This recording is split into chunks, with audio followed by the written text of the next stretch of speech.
हरे कृष्णा। हम कल की कथा को आगे बढ़ाते हैं। जैसे कि मैंने बताया कि वह सहेलियों के साथ तालाब में उतर पड़ी और हंसती गाती हुई जल क्रीड़ा करने लगी।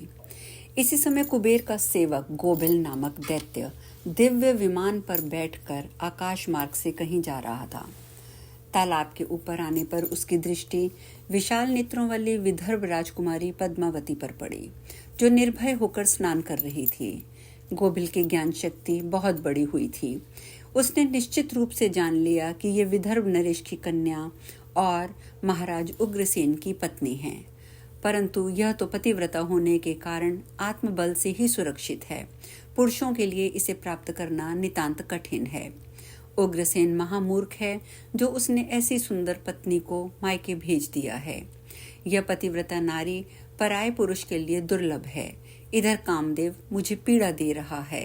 मैं किस प्रकार इसके निकट जाऊं, कैसे इसका उपभोग करूं? इसी उधेड़ बुन में पड़े पड़े उसने अपने लिए एक उपाय निकाला।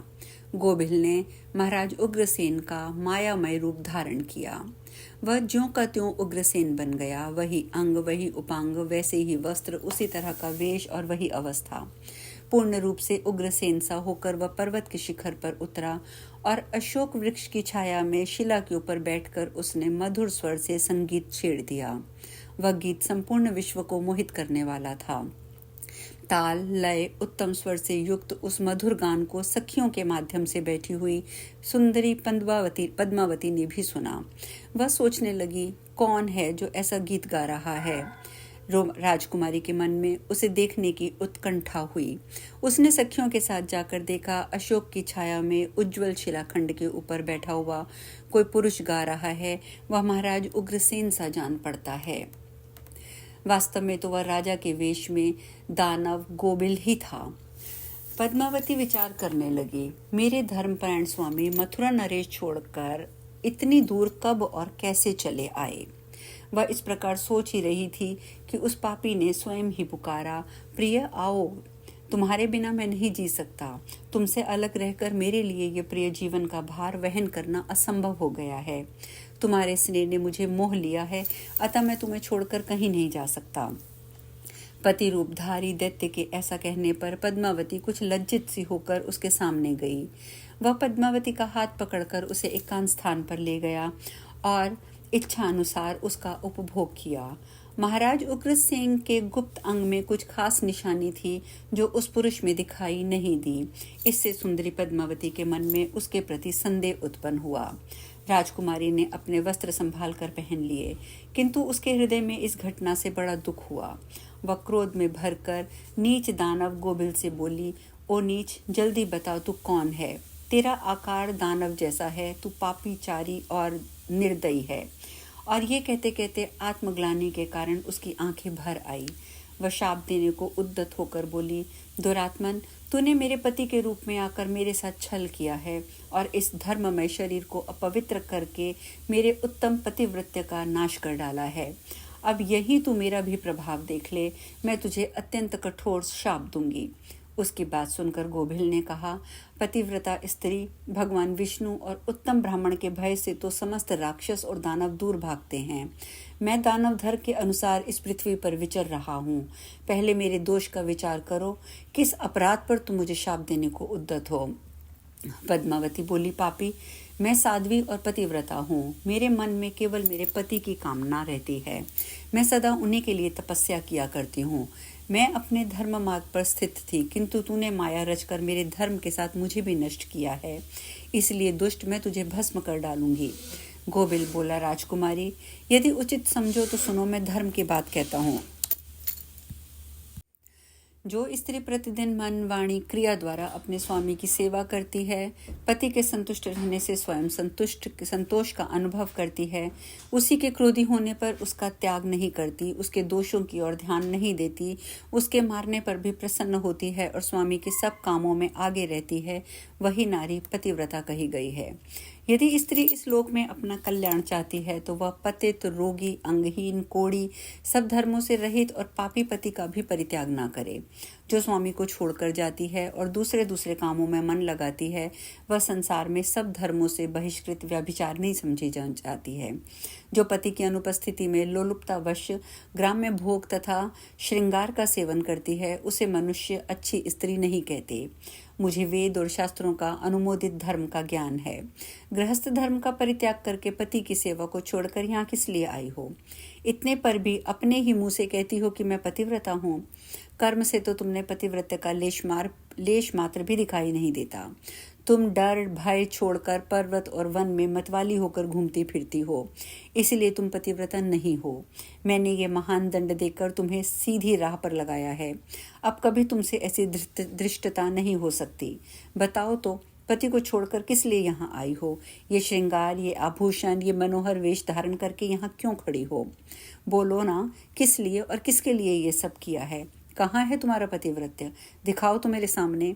व्यभिचारिणी स्त्रियों के समान बर्ताव करने वाली नारी, तुम इस समय अपने पति से 400 कोस दूर हो। कहाँ है तुम्हारे पति देवता का मानने का भाव? तुम दुष्ट हो। तुम्हारे हृदय में वह पवित्रता नहीं है। तुम्हें लाज नहीं आती, अपने बर्ताव पर घृणा नहीं होती। तुम क्या मेरे सामने बोलती हो? कहाँ है तुम्हारी तपस्या का प्रभाव? कहाँ है तुम्हारा तेज और बल? आज ही मुझे अपना बल, वीर्य और पराक्रम दिखाओ। पद्मावती बोली, ओ नीच असुर, सुन, पिता ने स्नेहवश मुझे पति के घर से बुलाया है। इसमें कहाँ पाप है? मैं काम, लोभ, मोह और डाह के वश में पति को छोड़कर नहीं आई हूँ। मैं यहाँ भी पति का ही चिंतन करती रहती हूँ। तुमने छल से मेरे पति का रूप धारण किया है, मुझे धोखा दिया है। गोभिल ने कहा, पद्मावती, मेरी युक्ति युक्त बात सुनो। अंधे मनुष्य को कुछ दिखाई नहीं देता। तुम धर्म रूपी नेत्र से हीन हो, फिर कैसे मुझे यहाँ पहचान पाती? जिस समय तुम्हारे मन में पिता के घर आने का भाव उदय हुआ, उसी समय तुम पति की भावना छोड़कर उनके ध्यान से मुक्त हो गई थी। पति का निरंतर चिंतन ही सतियों का ज्ञान का तत्व है। जब वही नष्ट हो गया, जब तुम्हारे हृदय की आँख ही फूट गई, तब ज्ञान नेत्र से हीन होने पर भी तुम मुझे कैसे पहचानती? ब्राह्मणी कहती है, प्राणनाथ, गोबिल की बातें सुनकर राजकुमारी पद्मावती धरती पर बैठ गई। उसके हृदय में बड़ा दुख हुआ। गोबिल ने फिर कहा, शुभे, मैंने तुम्हारे उदर में जो अपने वीर्य की स्थापना की है, उससे तीनों लोगों को त्रास पहुंचाने वाला पुत्र उत्पन्न होगा। और यह कहकर वह दानव चला गया। गोबिल बड़ा दुराचारी और पापात्मा था। उसके चले जाने पर पद्मावती महान दुख से अभिभूत होकर रोने लगी। रोने का शब्द सुनकर सखियां उसके पास आईं और कारण पूछा, राजकुमारी, क्यों रोती हो? मथुरा नरेश महाराज उग्रसेन कहाँ चले गए? पद्मावती ने अत्यंत दुख से रोते रोते अपने चले जाने की सारी बातें बता दी। सहेलियां उसे पिता के घर ले गईं। उस समय वह शोक से कातर होकर थर थर कांप रही थी। सखियों ने पद्मावती की माता के सामने सारी घटना कह दी। सुनते ही महारानी अपने पति के महल में गई और उनसे कन्या का सारा वृतांत उन्होंने कह सुनाया। उसे सुनकर महाराज सत्यकेतु को बड़ा दुख हुआ। उन्होंने सवारी और वस्त्र आदि देकर कुछ लोगों के साथ पुत्री को मथुरा में उसके पति के घर भेज दिया। धर्मात्मा राजा उग्रसेन पद्मावती को आई देखकर बहुत प्रसन्न हुए। वे रानी से बार बार बोले, सुंदरी, मैं तुम्हारे बिना जीवन धारण नहीं कर सकता। प्रिय, तुम अपने गुण, शील, भक्ति, सत्य, पतिव्रत्य आदि सद्गुणों से मुझे अत्यंत प्रिय लगती हो। अपनी प्यारी भार्या पद्मावती को यूं कहकर नृपश्रेष्ठ महाराज उग्रसेन उसके साथ विहार करने लगे। सब लोगों को भय पहुंचाने वाला उसका भयंकर गर्व दिन ब दिन बढ़ने लगा, किंतु उस गर्व का कारण केवल पद्मावती ही जानती थी। अपने उदर में बढ़ते हुए उस गर्व के विषय में पद्मावती को दिन रात चिंता बनी रहती थी। 10 वर्ष तक वह गर्भ बढ़ता ही गया। तत्पश्चात उसका जन्म हुआ। वही महान, तेजस्वी और महाबली कंस था, जिसके भय से तीनों लोकों के निवासी थर्रा उठे थे और जो भगवान श्री कृष्ण के हाथ से मारा जाकर मोक्ष को प्राप्त हुआ। स्वामिन, ऐसी घटना भविष्य में संघटित होने वाली है, ये मैंने सुन रखा है।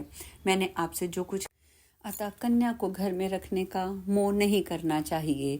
ये सुदेवा बड़ी दुष्टा और महापापिनी है, अतः इसका परित्याग करके आप निश्चिंत हो जाइए। शुक्री कहती है, माता की ये बात, ये उत्तम सलाह सुनकर मेरे पिता द्विश्रेष्ठ वसुदत्त ने मुझे त्याग देने का निश्चय किया। उन्होंने मुझे बुलाकर कहा, दुष्टे, तू कुल में कलंक लगाने वाली दुराचारिणी है। तेरे ही अन्याय से परम बुद्धिमान शिव शर्मा चले गए।